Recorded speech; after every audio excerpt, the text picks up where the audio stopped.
Palavra de Jesus. Uma rubrica de banda desenhada e cultura pop, conduzida pelo próprio.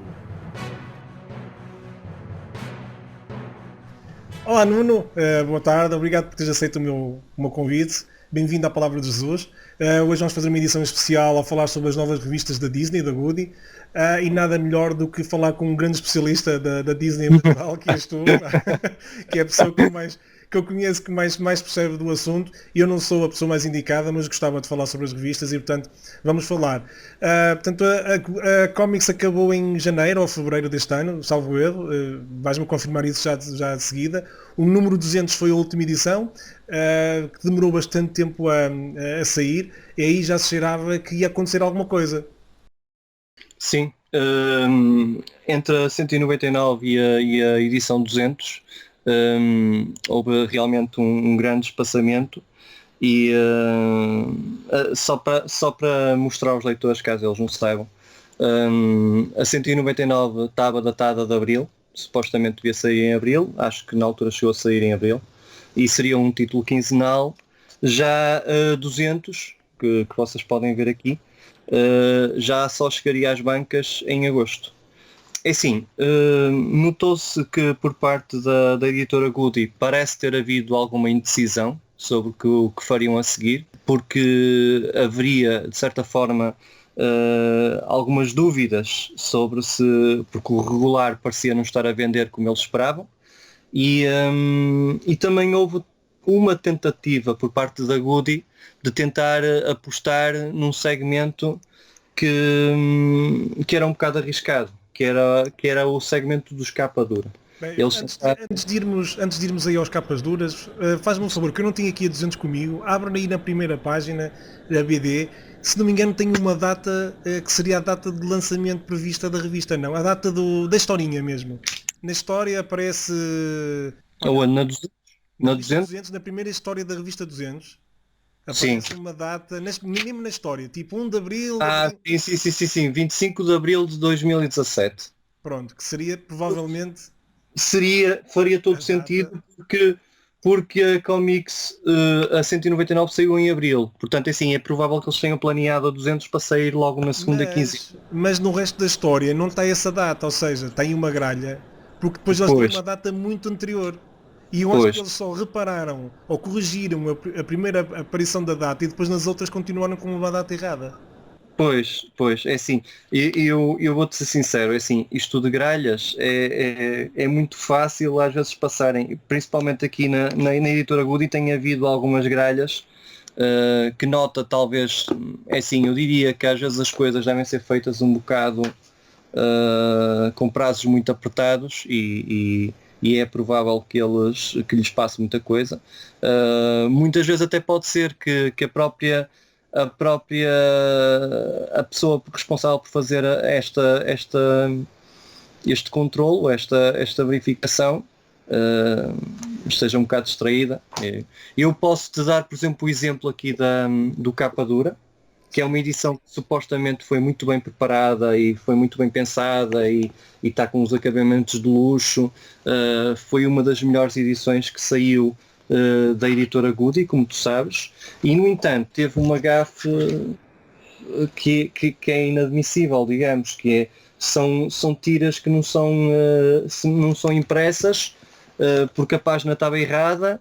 Segundo a editora foi pedida uma página para completar, que seria a página com as tiras que faltavam, só que depois mandaram um ficheiro para impressão e mandaram um ficheiro antigo, já tendo o ficheiro novo.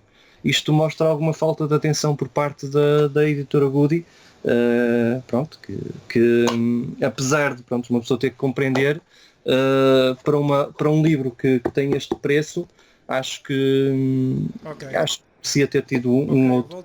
Voltando então à Comics, a Comics acabou e começaram as novas revistas. Donald, Tio Patinhas e Mickey, que parecem, pelo menos estes números iniciais, parecem as Comics, portanto não muda nada a não ser o nome, e tiraram as anedotas e os jogos. E eu concordo inteiramente contigo, é assim, pronto, para os que talvez ainda não conheçam, eu vou-vos mostrar as revistas que às bancas, pronto, é assim. Temos a Tio Patinhas, a Donald e o Mickey. Pronto, os primeiros números. Que realmente a editora, eu não sei quem é que tomou esta decisão, não faço a mínima se foi a editora, se foi o consultor, não sei quem é que terá tido esta brilhante ideia, mas tiveram a ideia de manter alguma coerência com a comics nos primeiros números para haver uma adaptação do leitor, uma transição. Pronto, Suave, transição suave. Uma transição suave. Mas se a comics não estava a vender ou não estava a correr bem, isso não faz sentido, certo? Exatamente. Se estamos a falar de um título que acabou no número 200 porque não estava a ter sucesso comercial, porquê pensar sequer numa transição? Eu acho que se os leitores já não estão a ir às bancas comprar a comics, o que é necessário é uma mudança urgente, é mostrar que os títulos que se vão encontrar nas bancas são totalmente diferentes da comics e que os leitores não vão para as bancas e vão encontrar uma cópia da comics. Ora bem, tal não foi o caso, porque nós vemos que a Tio Patinhas, por exemplo, tem uma primeira história dedicada ao Tio Patinhas, depois tem uma última história em que o Tio Patinhas aparece em, digamos, 1, 2, 3, 4, 5 páginas, e depois o resto da revista, e estamos a falar de 130 páginas, são histórias do Mickey, são histórias do Pato Donald e do Peninha, são histórias... volta outra vez ao Mickey, depois vamos para o Pardal, ou seja, e depois vamos para uma do Zé Carioca, em que não é do Zé Carioca, está aqui outra gafe. Esta história é do Afonso. Mas essa gafe já vem do original. Mas há uma correção que eu tenho que fazer. É assim, no original, o Zé Carioca, isto é um erro gráfico. O Zé Carioca aparece realmente como digamos, o personagem principal da história, mas eu julgo que a ideia não era que fosse dado tanto destaque ao Zé Carioca. Se vocês forem ver a história original, aparece o título com grande destaque e depois aparecem as letras Zé Carioca bastante pequenas no canto, como se estivesse a dizer que isto é uma história do universo do Zé Carioca. Ora bem, se nós aqui, em termos gráficos, vamos pôr Zé Carioca numas letras enormes e depois vamos ter o título, que devia estar bastante maior, está mais pequeno, o que nos dá a entender é que realmente temos uma história do Zé Carioca. Então pronto, então aqui acho que houve um erro gráfico e foi isso que, porque se forem, por exemplo, eu recomendo-vos o Index, se forem ao Index e forem ver, vão ver que o Zé Carioca aparece com umas letras bastante pequeninas, não é dado qualquer destaque ao personagem, ao nome do personagem, porque realmente trata-se de uma história do universo. Mas pronto, a gente perdoa isto, porque pronto, é assim, revela alguma falta de atenção e talvez algum descuido a nível gráfico, porque tu sabes que quem percebe de banda desenhada e quem segue este universo sabe que é muito usual eles usarem o nome do personagem do universo, mas nesse caso nunca dão grande destaque ao título, metem sempre tipo como se fosse um subtítulo. Então estavas a falar então que a transição que devia ter sido mais abrupta, sim. É a minha opinião e também é a tua, não é? Sim. E eles, em vez de cortarem completamente com a comics e lançarem 3 títulos que seriam de tal forma diferentes, que mostrassem ao leitor que realmente se tratavam de 3 novos títulos nas bancas e que o leitor poderia, se fosse comprar às bancas o Tio Patinhas, ter histórias do Tio Patinhas. Se fosse às bancas comprar o Donald, teria histórias do Donald. Se fosse às bancas comprar o Mickey, teria histórias do Mickey. O que se passa é que, pelo menos nestes primeiros números, tenho ido às bancas e tenho encontrado uma comics com títulos diferentes. Eu acho que a única que realmente parece mais uma revista temática é a Donald. Estava aqui a ver a revista número 1. A Donald tem 1, 2, 3 histórias, depois tem uma de Mickey e uma de Patos Sem Palavras, que também deve entrar o Donald, ou o Margarida, ou assim, não é? Na 2 também é igual, Donald Pardal, depois tem o Zé Carioca, depois tem Donald, depois as regras do Donald Viajante, Donald Zé Carioca. Eu no 3 eu não tenho, tu já a tens, eu ainda não a tenho, mas eu penso que também está um bocado misturado outra vez. Mas estas 2 primeiras realmente pareciam uma revista normal da Donald, é a personagem que aparece mais vezes. A segunda edição do Donald, eu acho que também já, deixa-me só certificar-me do que eu te estou a dizer, também mantêm mais ou menos o mesmo segmento.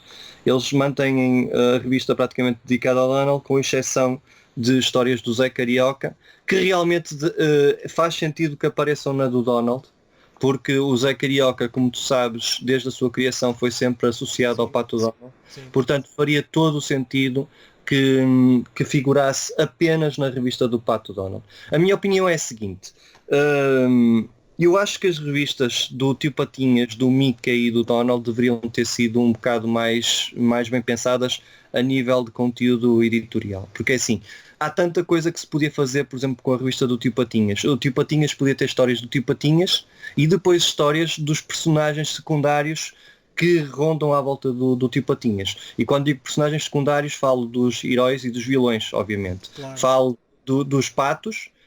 Realmente faz sentido que o Pardal, por exemplo, possa aparecer no Tio Patinhas, porque o Pardal é um personagem que está constantemente a aparecer nas histórias do Tio Patinhas, Claro. mas depois teria as histórias dos Metralhas, terias histórias da Maga Patológica, terias histórias, no fundo, de personagens que contracenam no universo do Tio Patinhas, mas sempre com o destaque principal no Tio Patinhas. No caso do Donald, faria todo sentido que aparecessem as histórias do Fantómios, do Super Pato, porque o Fantómios é um antepassado do Super Pato, e depois teria as histórias do, vamos lá ver, do Piquet, teria as histórias de todos os personagens que andam à volta do Donald, inclusive histórias dos sobrinhos do Donald, histórias da Margarida, tudo a aparecer no Donald. Sim, mas o Fantómios aparece na revista do Tio Patinhas, o Super Pato aparece nas revistas do Tio Patinhas. Pois, Parece isso não faz... Parece que está tudo trocado, não é? No fundo, o que nos parece a nós, e aqui para de certa forma não andarmos sempre a batalhar na mesma coisa, ou a martelar na mesma coisa, é o seguinte: parece-me a mim que isto é a minha impressão, é que nós estamos a ter uma cómic semanal em que a maior preocupação é colocar a primeira história de acordo com o título da revista. Se estamos com o Tio Patinhas, metemos uma história do Tio Patinhas na primeira parte, e depois logo a seguir metemos histórias do Mickey, histórias do Pateta, histórias do... e não devia ser assim. Cada revista teria uma identidade própria. É assim, é um risco, Hugo. Isto fazer este tipo de coisas, tu sabes bem que é um risco. A Goody está, no fundo, a meu ver, a jogar pelo seguro. Porque colocando histórias do Mickey na revista do Tio Patinhas, quem não gostar tanto do Tio Patinhas, mas gostar do Mickey, abre a Tio Patinhas e vê uma história do Mickey e até pensa assim... Que por uma história do Mickey numa revista do Tio Patinhas vai comprar a revista? Eu acho que quem gostar supostamente de histórias, de revistas de edições com histórias bastante variadas, é capaz de achar piada estas novas edições. A minha opinião, não. A minha opinião é, se nós tivermos a Comics que teve história, este tipo de conteúdos, e não teve sucesso, e ao final de algum tempo, infelizmente, foi cancelado, não me parece que isto vai inverter as coisas. Outra coisa que os fãs têm, de certa forma, reclamado, e houve já algumas críticas que eu ouvi, foi, por exemplo, relativamente à Donald 3, que tu ainda não tens, e que eu posso gabar-me que já tenho aqui.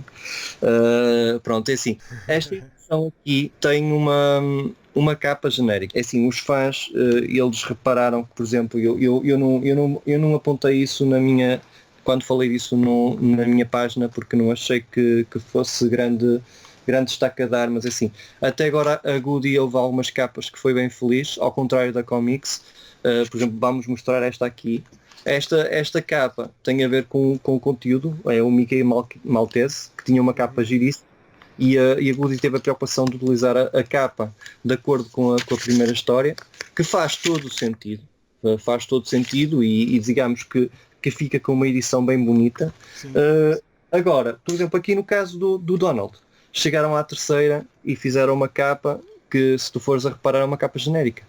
A meu ver, este tipo de capas genéricas deveriam figurar mais em edições que neste momento a Goody não tem, já teve no passado, que era Disney Hypers, Disney Especial, Disney Big, títulos que de certa forma tenham 300, 400 páginas, 500 páginas, claro, que não compense muito estar a dedicar a uma saga em particular, a não ser que essa saga tenha um número excessivo de páginas dentro da própria edição. Neste caso, eu acho que, a meu ver, eu acho que eles deviam evitar este tipo de capas genéricas, porque de certa forma não publicitam em nada o conteúdo das revistas, e a verdade é que eles têm sempre histórias aqui, geralmente têm grandes histórias aqui no interior, que eles podem aproveitar para ir buscar as próprias capas, a não ser que às vezes haja uma outra edição em que realmente não há nenhuma capa de jeito, digamos, que possa ser utilizada. Sim, mas essa queixa dos fãs já acontecia na Comics, portanto, com revistas temáticas ainda torna-se mais, não diria grave, mas tornaria mais lógico usar essas capas temáticas da história. Eu dou-te, por exemplo, o que tu estávamos a falar. O Fantomius foi para o Tio Patinhas, que não devia ter ido para o Donald. Claro. As histórias do Super Pato estão aí para o Tio Patinhas, podiam ter ido para o Donald. Claro. E no Donald já dava grandes capas que eles podiam pôr nas edições. E eles realmente nas duas primeiras Donald, deixa ver se eu te consigo mostrar, as duas primeiras Donald realmente estão dedicadas à saga que eles têm do Amazing Files, que é o Amazing Papers, que aparece aqui, e que realmente eles aproveitaram os primeiros 2 números para dedicar a essa saga. Chegaram ao terceiro e pronto, e resolveram pôr uma capa genérica. Claro. Quando se tivessem metido aqui uma história do Super Pato, por exemplo, certamente que arranjavam uma capa do Super Pato bem mais apelativa e que provavelmente até chamaria mais rapidamente às bancas do que esta aqui, que parece uma capa de uma comics. Sim. A meu ver não teve grande não tiveram. Embora também hajam capas temáticas que não são grande coisa. Eu estava aqui a olhar para as capas, lá está, eu tenho os números 1 e 2 e o 3 do Tio Patinhas, não tenho a 3 da Donald ainda. E aquela Mickey 1, eu não gosto nada da capa do Mickey 1. Nem do Tio Patinhas 1, apesar de ser temática, tem a ver com a história que está no interior e não aprecio muito aquela capa. A do Mickey 1, realmente, eles aproveitaram uma capa que tem tudo a ver com a história, com a primeira história. Lá está, mesmo tendo a ver, não é bonita, não acha bonita. Mas cá está, como eles não tinham mais nenhuma alternativa aqui dentro, porque o resto foram histórias, salvo erro, só tem a última história do Chiquinho e do Francisquinho, claro. O resto, Pato Donald, eles não convinha estarem a meter, estás a perceber? Claro. Outra lá está. Uma revista tipo do Mickey, só tem uma história do Mickey, só podem aproveitar aquela história. Ou uma genérica ou a capa daquela história. Lá está o defeito. É? Agora, o problema disto, qual é o problema disto? É que um leitor que vai comprar as 3 primeiras edições destes heróis vai pensar, isto no fundo é uma comics só que disfarçada. Quem foi ver a segunda do Mickey realmente ficou impressionado porque realmente viu a história do Corto Maltese, tem uma capa giríssima. Eu esta edição fartei-me de elogiar porque acho que realmente tiveram gosto na capa. Já depois metem uma história do Urtigão. Urtigão no Mickey é um bocado... o Urtigão devia estar no Tio Patinhas ou no Donald. Claro. É que cá estamos nós com aquela velha do Guerra. Eu acho que havia espaço, porque a verdade é que se tu arranjas espaço para meter uma... Se metem Fantómios e o Super Pato no Patinhas, que não está no Donald, aí já arranjavam um espaço para pôr o Urtigão no Tio Patinhas. É assim, eu não sei como é que eles estão a fazer a aquisição das histórias. Não sei se estão a ir pelo mercado da Panini, o italiano, se estão a ir buscar as histórias que a Itália já adquiriu, ou seja, em vez de irem, por exemplo, ao Brasil, estão a ir por Itália. Parece-me a mim que estão a fazê-lo porque as cores dos personagens não são as cores utilizadas no Brasil. Nomeadamente no biquinho e etc. Portanto, dá-me a impressão que eles estão aí por esse método. Aí torna um bocado difícil para eles conseguirem fazer, podem ter alguma dificuldade em encontrar as histórias que pretendem e a conseguirem adquiri-las. Mas, a meu ver, há tanta boa história do Pateta, dinamarquesa, há tanta boa história tens tantas sagas que estão, nomeadamente até... Vamos aproveitar esse que estás a dizer agora, para avançar na nossa conversa e vamos falar sobre isso mesmo. Finalmente estão a aparecer histórias não italianas nas revistas.